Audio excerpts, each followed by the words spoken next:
Market Insights. I'm Kelvin here. Very good morning. Today will be the Wednesday, the 20th of August, 2025. So as usual, before we kickstart today's daily dose, let's have a quick look at the disclaimer first.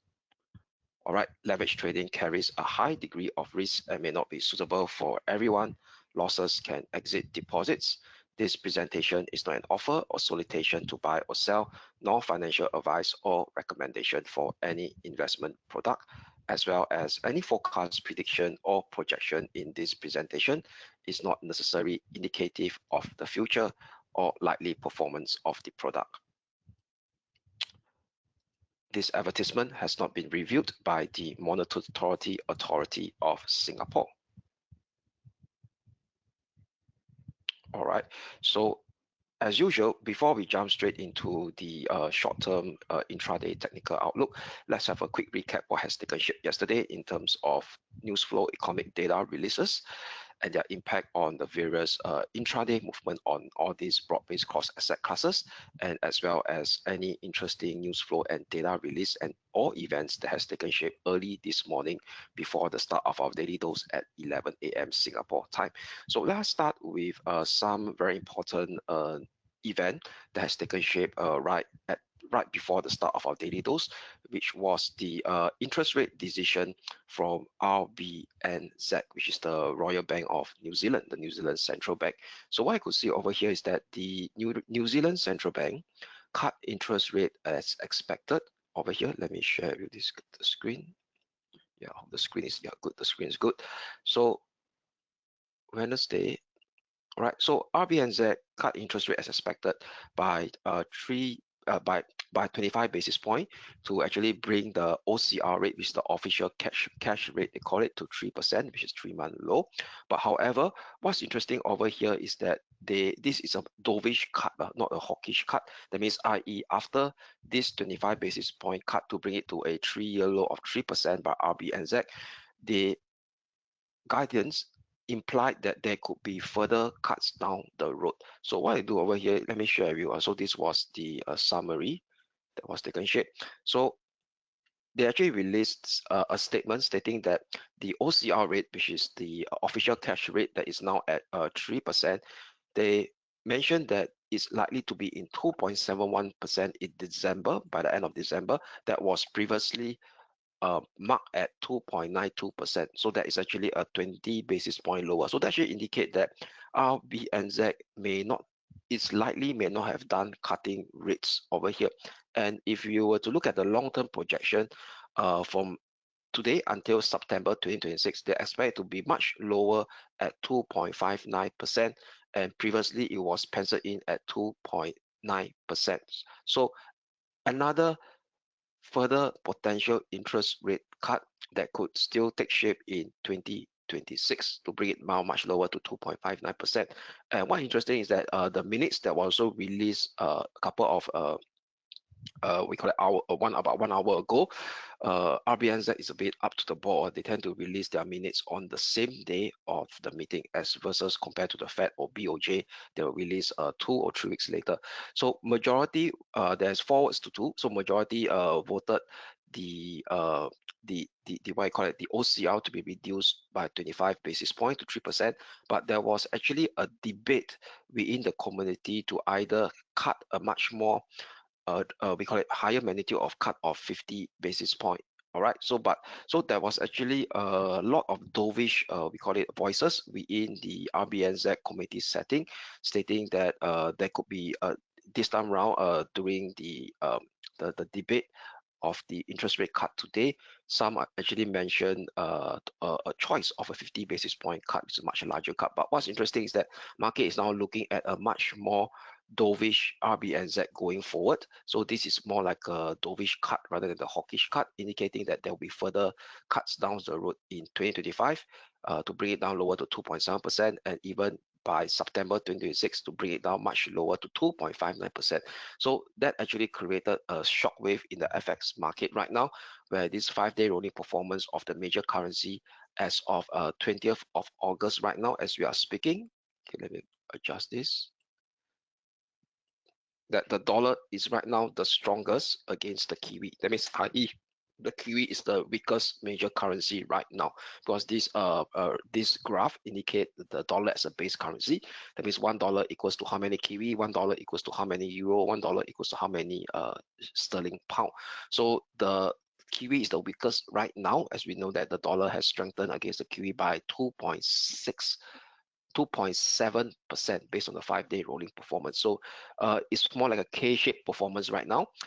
And this weakness on the kiwi has also managed to drag its cousin Aussie dollar as well. So the dollar Aussie managed to actually shoot up.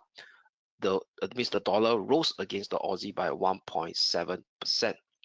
And if you look at the 1-day rolling performance basis, taking into account of the last 24 hours or so, the very clear outlier is the kiwi, which is because of that much more dovish guidance as portrayed by RBNZ, where I share with you guys, whereas the rest of the other major currency like the dollar CAD, the dollar Swiss, the dollar sterling, the euro, and even the dollar yen continues to be more like a sideways range configuration. So later I'll touch more about that in the second segment of the daily dose on the various short-term intraday technical outlook on the 4 major US dollar pair. Then moving on will be the status of the US stock market yesterday. So yesterday, the US stock market did a bit of profit taking, especially on the mega cap technology stocks that actually saw the underperformance on the S&P 500 and the Nasdaq 100. So the S&P 500 and Nasdaq 100 dropped by negative 0.6%. The Nasdaq dropped by negative 1.4%, whereas the Dow Jones Industrial Average traded flat at 0.02%, and the Russell 2000 is also down by negative 0.78%. So if you look at the heat map of the S&P 500 yesterday, very clearly we see deeply in the red in the mega cap technology stock, especially those centered on AI related team play. Nvidia is down by a whopping negative 3.5%. Microsoft down by negative 1.4%. Google negative 0.88%. Metal down by negative 2%. And what we could see, a couple of greens within the industrials over here, consumer defensive, utilities and real estate, and as well as healthcare. So the industrials and some of the defensive sector like consumer defensive and healthcare managed to help the fort, but that is not enough for to allow the S&P 500 and the Nasdaq 100 to close in the green or to close flat, because close to about a third, slightly more than a third of the weightage of the S&P 500 and the Nasdaq 100, especially more on the Nasdaq 100, has been centered on the mega cap stocks, which greatly underperformed yesterday. So if you look at the groupings of the 11 sector in the S&P 500, it is very clear. So the communication services sector, which is also part of the I would say AI team play because of its heavy weightage of Metal and Google, which is Alphabet, the parent company, dragging the S&P and the Nasdaq 100 down, and the technology is being the biggest loser, down by negative 1.98% yesterday, dragged down by the AI juggernaut Nvidia, which is down by negative 3.5%, whereas the consumer defensive sector and the utilities and real estate, which is REITs, managed to outperform yesterday. So these are defensive, together with some of the industrial as well, which is almost flat if you take it as a whole. Okay, so later I'll share with you more about the key levels on the major US stock indices. So this yesterday we start to see more of a corrective, we call it decline for the mega cap technology stocks without any significant related news flow yesterday up from the US session. And continue to see a weakness in the oil price over here. So what we could see over here is that if I were to go down to the current West Texas crude oil, so West Texas crude oil continues to remain soft below our short-term pivotal resistance that we highlighted yesterday, which is that 63/64 handle level, short-term pivotal support. So if you look at West Texas oil, where's West Texas oil? Give me a minute, let me scroll down.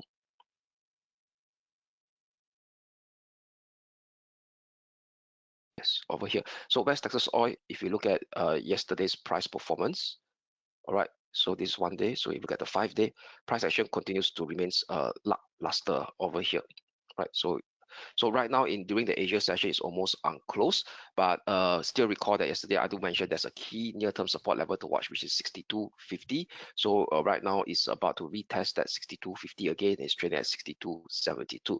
So why oil prices continues to remain soft is because market now is looking at a potential, we call it either a ceasefire deal heading into a peace deal between Ukraine and Russia. So right now over here is Trump is now pushing for some kind of securities guarantee for Ukraine over here. So a package of security guarantees for Ukraine will take shape as soon as this week, with European leaders looking to leverage President Donald Trump backing a plan involving European troops over here at this juncture.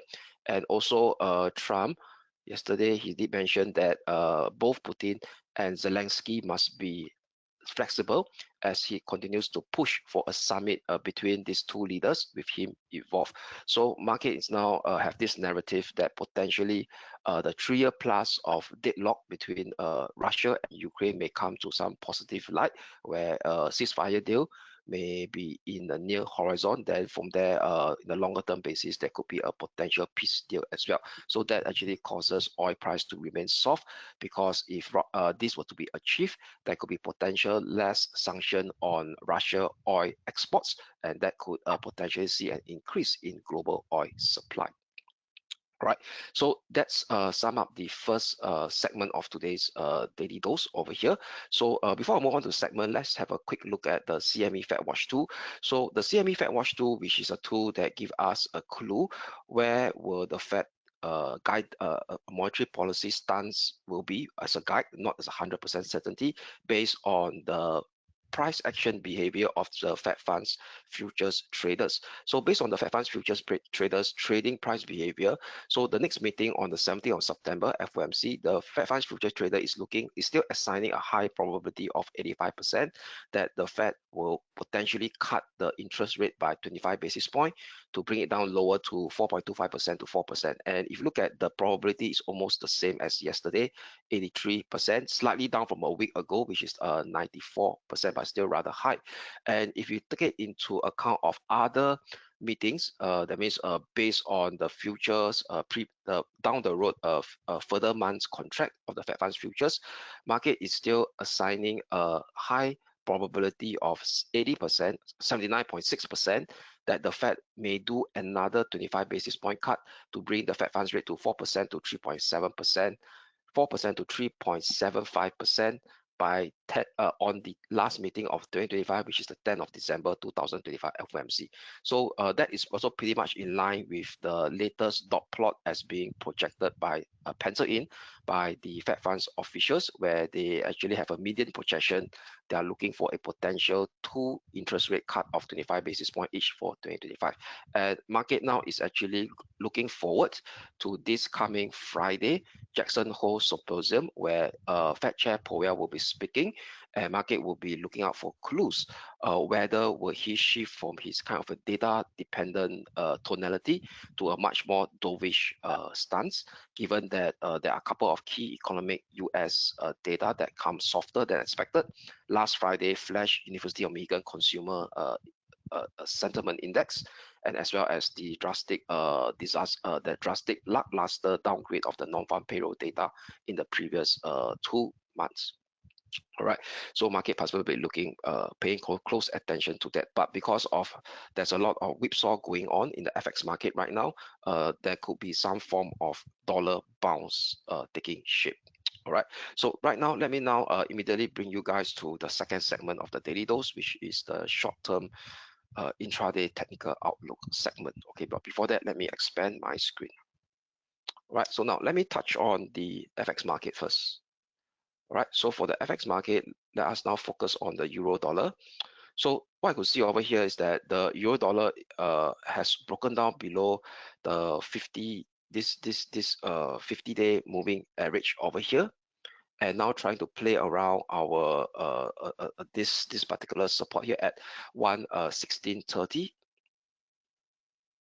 All right, 116.30. So what we could see over here is that yesterday we do have a bullish bias at 116.30, looking for it to actually push up higher. Yes, it hit up higher around the 116.80 level, but after hitting the 116.80 level, there is no bullish traction, and price action starts to collapse during the US session. So given this negative reaction yesterday during the US session, there could be a risk that the euro dollar is doing a corrective decline to retrace this prior minor uptrend phase that has taken shape previously from 1st of August low to the 13th of August high over here. So with that, for today, I'll be flipping to a bearish bias stance for this potential minor corrective decline sequence to play out using 116.90 as my short-term pivotal resistance level, which was yesterday's bearish reaction level at my first resistance, which is 116.80. So yesterday's intraday high was 116.92. So I just kind of round it down, 116.90 short-term pivotal resistance level. Next support level to watch if 116.30 is taken down on the downside will be 115.90 next. All right, so failure to hold at 115.90 may expose 115.20. So if you do the Fibo retracement, taking into account of the previous minor uptrend phase from 1st of August low to 13th of August high, that 115.20 coincide with the golden ratio of 0.618, 61.8%. Only a bullish breakout above 116.90 will invalidate the bearish bias for today and reinstate the boost for it to revisit 117.30. Above it, seek out 117.70/117.90 next. So that's for the euro dollar. Next up will be the sterling pound over here, the sterling dollar. So the sterling dollar broken down the 50-day moving average as well, which is our short-term pivotal support at 134.95. So with this clear breakdown of this 134.95, you're also doing this potential minor corrective decline retracement phase to retrace certain portion of this former minor uptrend phase from the low of 1st of August to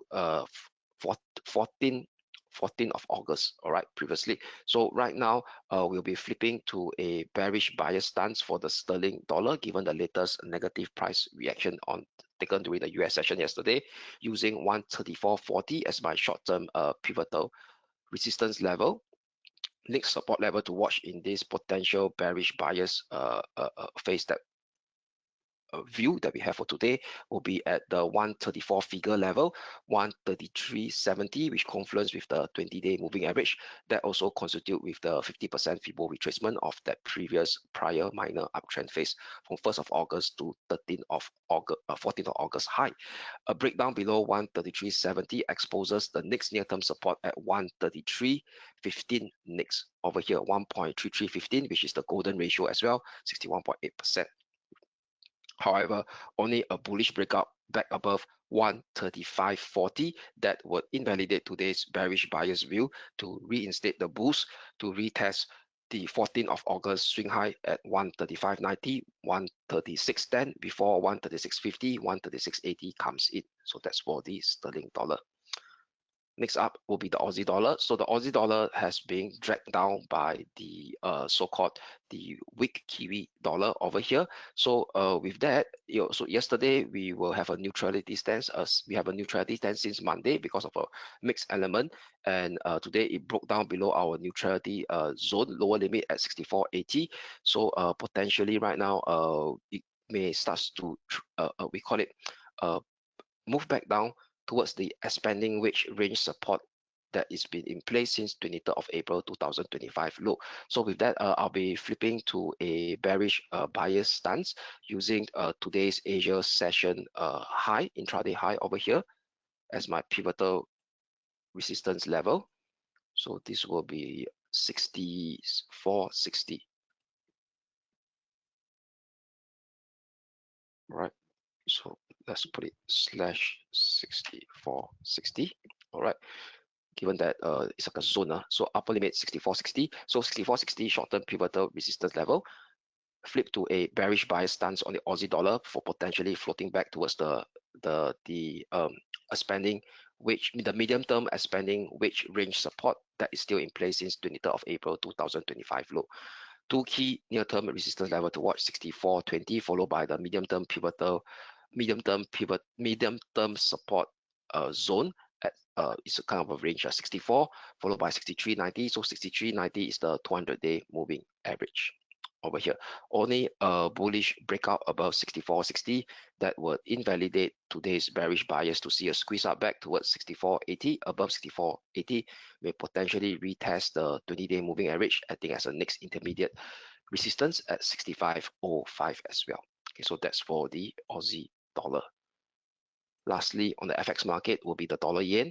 So the dollar yen continues to trade below that pivotal resistance that we have yesterday, which is at the 20-day moving average, acting as a similar resistance level as well at 14785. And the hourly RSI continues to be kept by this parallel descending trendline resistance level, and is also floating back, inching down below the 50 level mark as well, indicating the lack of upside momentum. So with that, still no change in terms of the levels. 14785 short-term pivotal resistance level on the dollar yen. Maintain that bearish bias within this medium-term ascending range sideways configuration since April low.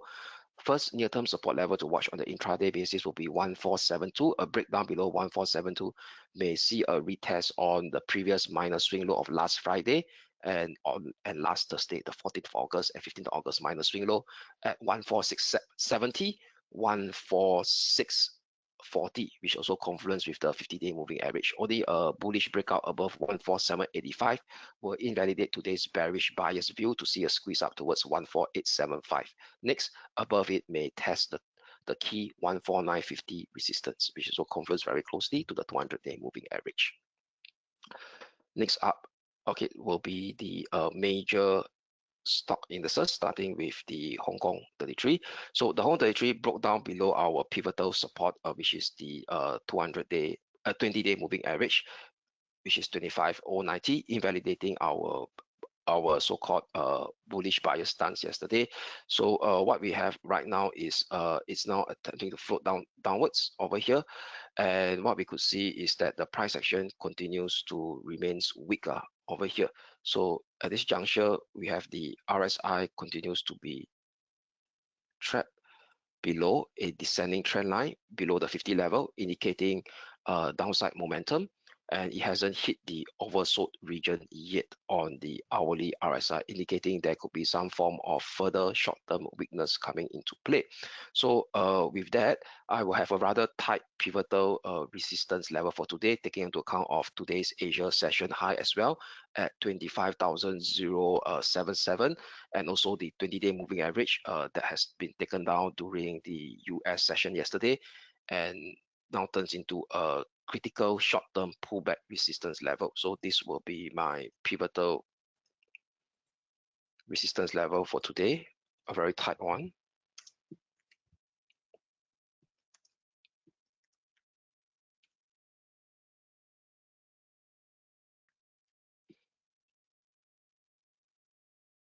Okay, so this will be the first support level to watch that managed to bounce during the first hour of the Hong Kong trading session.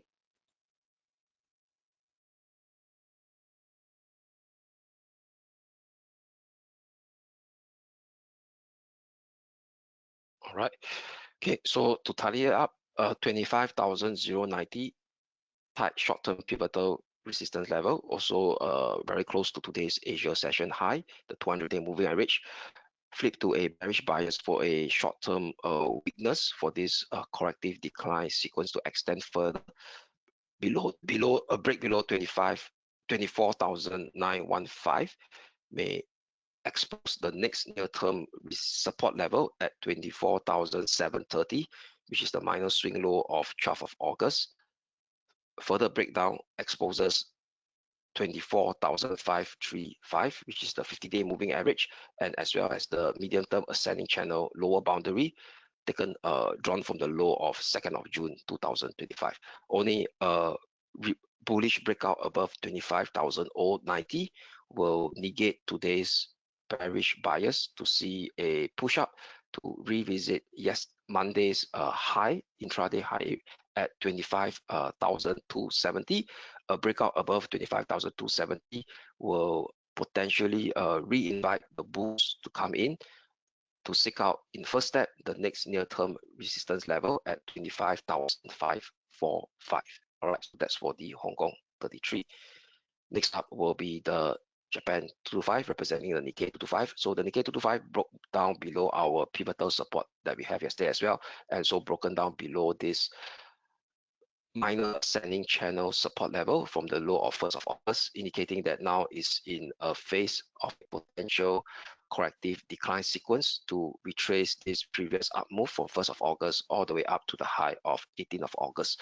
So with that, I will use the pullback line of that former minor ascending channel turns into a pullback resistance, and also today's Asia session high as well, which is 43,470. So that will be my pivotal resistance for today on the Japan 225, 43,470, pivotal resistance level.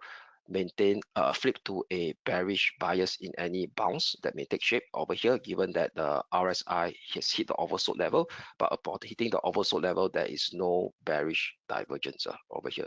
There's no bearish divergence, so there could be a chance of any bounce. So as long as this bounce didn't surpass the pivotal resistance level at 43,470, have flipped to this bearish bias for today for the Japan 225 for this minor corrective decline sequence to play out. First support level to watch will be at the former all-time high area at 42,513, 42,460. A breakdown below it will see a further retracement towards the 20-day moving average at 42,100 / 41,760 over here. So once it hit around this level, 42,000, 41,760, I'll be on the lookout for bullish reversal candlestick, given the fact that the medium-term uptrend phase is still intact for the Japan 225. However, if price action starts to do a push up and a bullish breakout above 43,470, today's bearish bias for that corrective decline sequence will be invalidated to see the resurgence of the bulls back again to seek out the next intermediate resistance in first step, 44,050, 44,110. So that's for the Japan 225. Next up will be the Germany 30 representing the German DAX over here. So the German 30 still continues to trade within our levels. The level is still unchanged. So what we could see over here is that yesterday it attempts to do a rebound. That rebound stop at our first resistance level, which is 24,440. Can't make any traction and starts to drift back down. Okay, throughout the US session yesterday. So given the fact that it still continues to hold above the 20-day moving average and the 50-day moving average as well, I cannot be so bearish at this juncture. So potentially I'll be still on the lookout for these two key levels to watch over here. So 24,144, 24,155, pardon me, 24,155 will still be my pivotal support level to watch. Intermediate resistance level will be at 24,440. So for now, still having that slight bullish bias, but conviction is not that high right now, given that yesterday it didn't manage to break out above the 24,440. So only a bullish breakout with an hourly close above 24,440, then the odds of that bullish bias will be increased to seek out the next resistance level at 24,570 in first step, followed by 24,730 next. However, if price action starts to break down below 24,155, then we may start to see a corrective decline sequence coming into play for the Germany 30, exposing the next near-term support level at 23,990, which is the 50-day moving average. Failure to hold at 23,990 may see a deeper minor corrective decline sequence to retrace much further of this minor uptrend phase from 1st of August to 15th of August. The next support to watch at 23,790 if we do the Fibo retracement. Okay, that also constitutes very closely to the golden ratio as well at 61.8%. All right, so that's for the Germany 30. Up next will be the major US stock indexes, starting with the US Wall Street 30. So the US Wall Street 30 level still remains the same. Yesterday it managed to do a push up, but can't have an hourly close above our first resistance level, which is the former all-time high at 45,100. before drifting back down and traded sideways, still holding above that side pivotal support level that I have on yesterday, 44,715. So with that, level still remains the same, given that it has not taken down below 44,715. So still maintain that the RSI continues to be held above this parallel ascending trend line as well. So no change, pivotal support still remains the same at 44,715. Maintain that bullish bias, but conviction may not be conviction will be lowered given yesterday's negative reaction of the 45,100 level. So for now, I'll be watching closely how the price react again at the 45,100 level. So once we have a clear bullish breakout above 45,100 level with an hourly close above it at 45,100 level, the bullish bias view probability will increase for it to the next intermediate resistance to come in at 45,455, 45,520, which is a Fibo extension cluster level.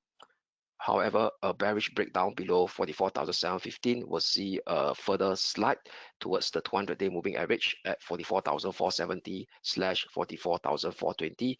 However, a breakdown below 44,420 will see a deeper corrective pullback sequence unfolding to revisit the minor swing low area of 12th of August at 43,925, which confluence very closely to the 50-day moving average as well. So that's for the US Wall Street 30, representing the Dow Jones Industrial Average. Next up will be the S&P 500.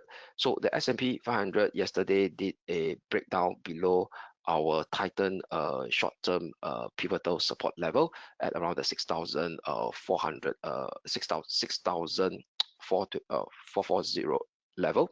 Over here it break down, and right now it's coming very close to the 20-day moving average, and given the fact that the hourly RSI is also at the oversold region as well. So given that it's now coming very close to this rising 20-day moving average, where previously there was a minor bullish reversal that takes shape on 8th of August, right? So I don't want to be so outright bearish right now, and also coming very close to the lower boundary of this medium-term ascending channel drawn from the low of 23rd of May. So it's a medium term, now it's coming very close. Yesterday pullback lead it to come also very close to the medium term ascending channel support level as well. So with that, given that it's slightly above the 20-day moving average, I'll be using this pivotal support zone 6,370, 6,350 as my pivotal support zone to maintain a potential recovery scenario that may take shape for today on the S&P 500. So as long as this 6,370, 6,350 is not surpassed to the downside, there could be a potential recovery taking shape on the SPX 500. First resistance level to watch will be 6,440. So that is something like an upside trigger level. A breakout above 6,440 will increase the odds of this minor recovery scenario to take shape for today. To seek out the next intermediate resistance level at 6,466 next. However, if price action suddenly plunges below 6,350, then I would say that this recovery scenario has been invalidated, and where we start to see a much more pronounced corrective decline scenario unfolding, heading towards 6,294, 6,263. That is the rising 50-day moving average. So that's for the SPX 500. Next up will be the Nasdaq 100 over here. So the Nasdaq 100 is much more weaker because it broke below the 20-day moving average, and it's now exactly resting at the medium-term ascending channel drawn also from the low of 23rd of May over here, right, drawn from the low of 23rd of May. So with it being a much more weaker one, I will have a neutrality stand on the Nasdaq 100 for today. So neutral between 23,295 and 23,560 at image starts to trade sideways between this range. So only bullish breakout above 23,560 that potentially could reinstate a potential minor recovery scenario on the Nasdaq 100 to potentially seek out the next resistance level, which is at 23,800 next.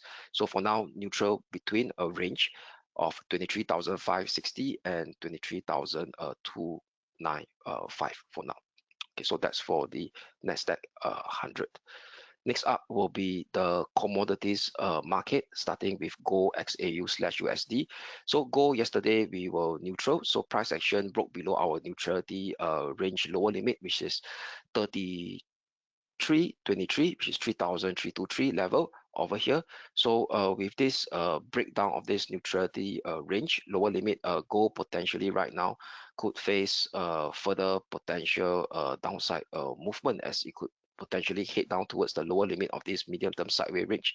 And also price action now has been trading below the 20 and the 50-day moving average as well over here. So with that, I will flip to a bearish bias stance for gold for today, for it to actually see further potential downside towards the lower limit of a medium-term range configuration that has been in place since the all-time high of 22nd of April. So using a pivotal resistance at 3,347, which is the intersection between the 20-day and the 50-day moving average, 3,347 pivotal resistance level, flip to a bearish bias in any bounce. So there could be some kind of bounce taking shape for today. So bounce resistance level to watch will be at 3,330 over here, which is the former minor swing low of yesterday's Asia session. Now turns into intermediate pullback resistance level, given that the RSI now starts to exit from the oversold level. So as long as this bounce didn't surpass above 3,347, I do have a bearish bias for it to float down below 3,310, exposes the range lower limit at 3,283. Below it may potentially seek out the minor swing low of 31st of July at 3,269. Only a breakout above 3,347, a bullish breakout above it, will invalidate the bearish bias to see a squeeze up back again towards 3,359, followed by 3,373, where price action got rejected on last Thursday at 14th of August. So that's for gold XAU/USD. Lastly will be the West Texas crude oil over here.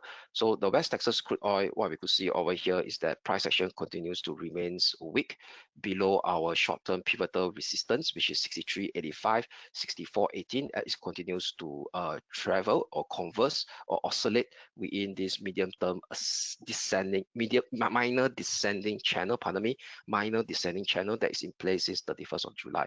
So right now it's attempting to retest again as this key near-term support at 62.50 that managed to survive on Monday, Asia session, survive on Monday US session, and survive on yesterday US session as well. A clear breakdown below 62.50 will open up scope for further potential weakness to expose the next support level in near term at 61.30 in first step, which is the 2nd of June gap up previously. Only a bullish breakout above 64.18 that will invalidate today's bearish bias on West Texas oil to see a squeeze up towards 64.85, followed by 65.60, which confluence with the downward sloping 20-day moving average. So that sum up all the intraday technical outlook on the broad-based cross asset classes. So before we go, let's have a quick look at the economic calendar. What are the other key data to look out for today?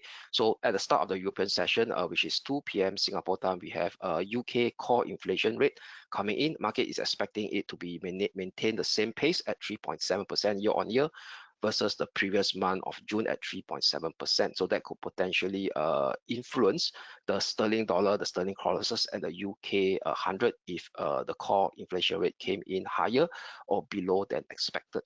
Then next up, we will have a US session, will be rather quiet. Then starting from 10:30 p.m. onwards, we have the weekly EIA crude oil stockpile change. So that could influence the short-term movement on the West Texas crude oil.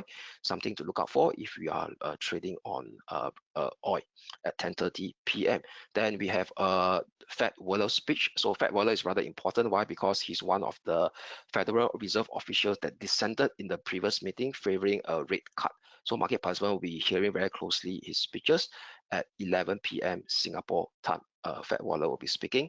Then thereafter will be a quiet session followed by the FOMC minutes at 2 a.m. Singapore time, which is rather interesting as well. So market participants will be looking at would there be a fierce debate among Federal Reserve officials for some wanting to have a intermediate interest rate cut on the near-term horizon, and that could potentially cement a so-called higher probability of an interest rate cut coming into play in the next September meeting.